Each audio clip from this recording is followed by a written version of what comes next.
नमस्कार दोस्तों। गांव के खेतों में दिन रात मेहनत करने वाले मजदूर की जिंदगी पर सबसे बड़ा असर डालता है उसकी दिहाड़ी और महंगाई का रिश्ता।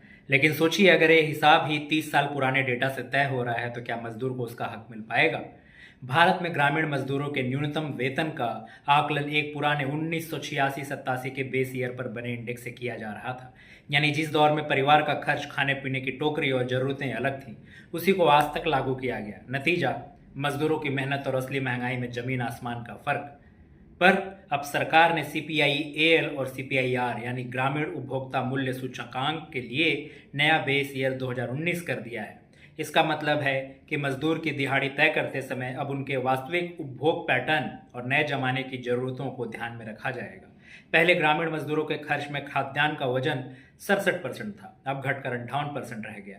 वहीं हेल्थ, एजुकेशन और ट्रांसपोर्ट जैसे खर्चों का हिस्सा बढ़ गया।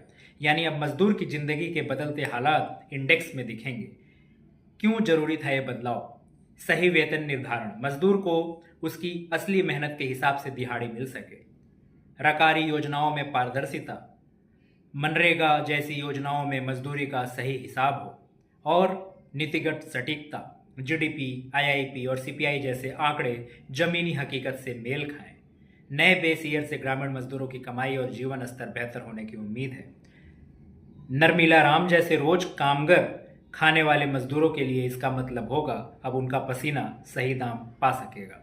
तो दोस्तों, यह सिर्फ एक इंडेक्स बदलने की कहानी नहीं है, यह उस न्याय की कहानी है जो उन लाखों हाथों के लिए है जो खेतों में, कारखानों में और ईंट भट्टों में मेहनत करके देश का रीढ़ बनते हैं।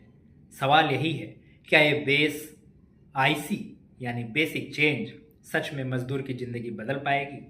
देखते हैं।